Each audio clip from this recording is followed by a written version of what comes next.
Et à tous et bienvenue dans ce nouveau tutoriel dédié aujourd'hui à After Effects. Il fait suite à une demande que j'ai reçue d'une amie qui est en train de se former sur le logiciel et qui fait d'ailleurs de superbes publications pour Twitch, je vous en mettrai le lien dans la description, et qui m'a demandé comment venir réaliser un effet de flamme qui ondule avec un contour progressif.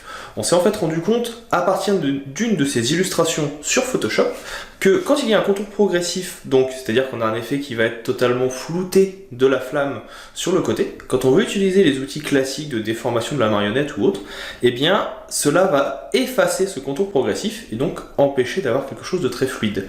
Donc elle m'a proposé et elle m'a contacté pour essayer de trouver une solution, ce que j'ai fait, et c'est ce que je vous propose aujourd'hui de découvrir en vidéo.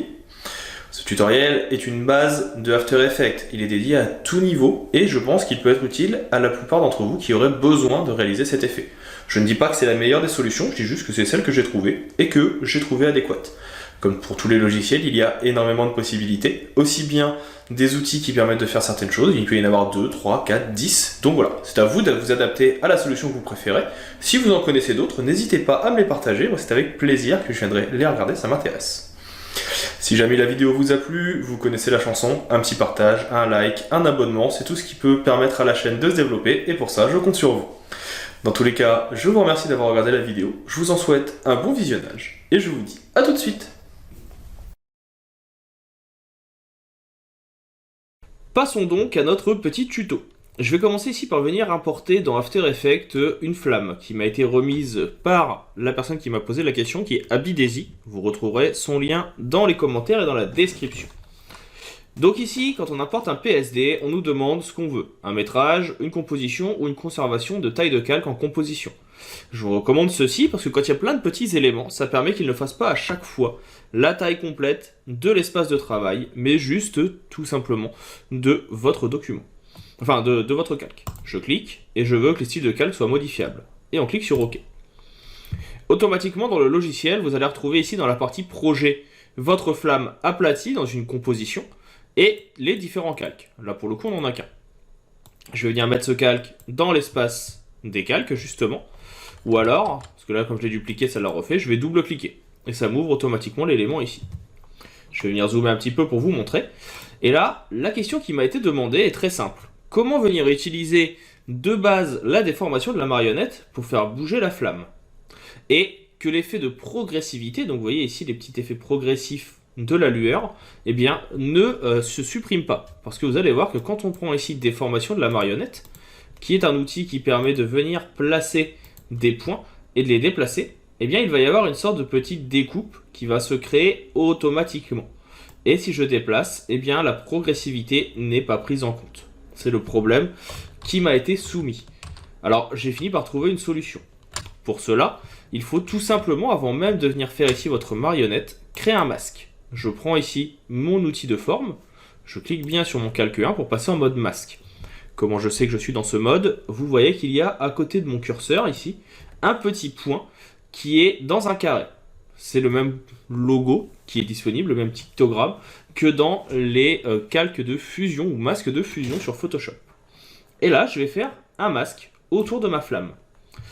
Une fois que ce masque est fait, je reprends ma déformation de la marionnette et je peux de nouveau venir mettre mes différents points. Et en fait ici, eh bien, les coins, ils vont être mis en compte et pris en compte avec le masque. Et de cette façon, si je bouge, eh bien, vous voyez que je vais pouvoir venir bouger ici la partie progressive de mon illustration. Je ne sais pas d'où vient le souci, je sais malheureusement ou heureusement que la solution est celle-ci. Pour rappel, quand vous venez travailler avec la déformation de la marionnette, vous avez ici un effet qui s'ajoute avec une partie filet qui va contenir déformation et les différents coins de marionnette. Petit rappel des bases de After Effects, quand vous avez ces coins, je viens cliquer dessus, vous voyez qu'ils sont sélectionnés. Je peux en mettre un aussi au milieu, qui sera le numéro 3. Vous allez pouvoir venir définir leur position à des moments M. Là, par exemple, il est défini à cet endroit-là. Et si je viens avancer, par exemple, d'une seconde, et que je viens le déplacer, que je viens de demander, par exemple, qu'il soit là, il mettra une seconde à se déplacer, et le mouvement se mettra en place. Et je peux bien sûr revenir, par exemple, à 2 secondes, redéplacer ce point, peut-être légèrement dans l'autre sens, et de cette façon, je peux venir mettre en place mon petit mouvement de flamme. Alors, ne l'accentuez pas trop, comme je l'ai accentué beaucoup ici. Forcément, ça va déformer un petit peu et ça se voit. L'idée, c'est peut-être de venir déformer le bas et en même temps, venir travailler sur le coin qui est en haut et venir, eh bien, ici, décaler légèrement. Donc là, je viens ouvrir mon coin numéro 2, qui est celui qui est sélectionné. Je vais déplacer un petit peu le point.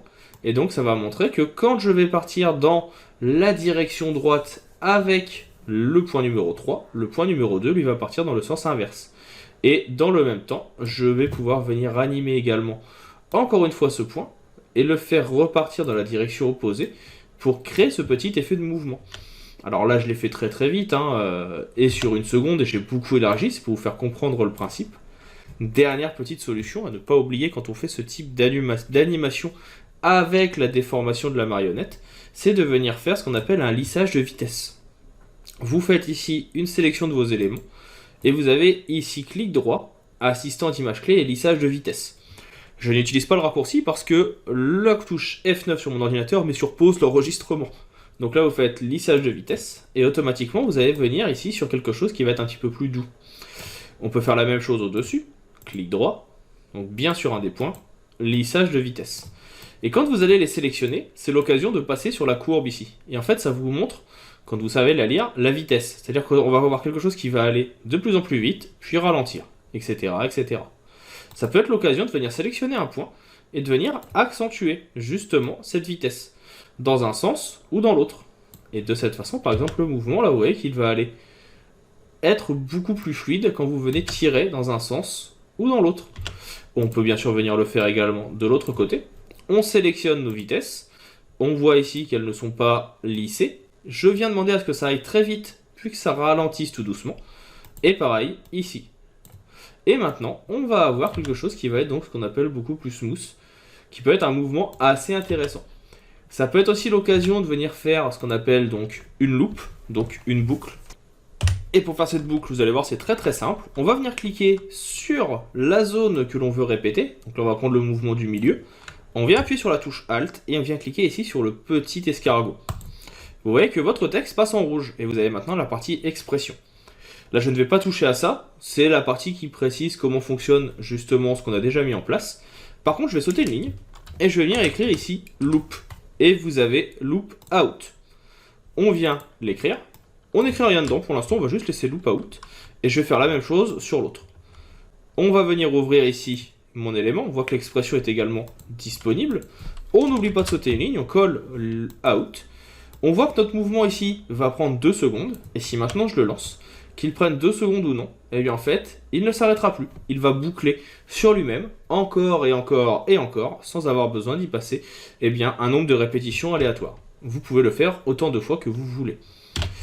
Donc voilà pour cette petite explication sur les travaux progressifs sur After Effects. On y retrouve également tout simplement donc la possibilité de faire une boucle. J'espère que ça vous aura plu, vous aura permis de mieux comprendre les spécificités de cet outil et du masque. Si vous avez des questions, je reste à votre disposition dans la section commentaires, comme d'habitude, ou la section entraide sur tuto.com.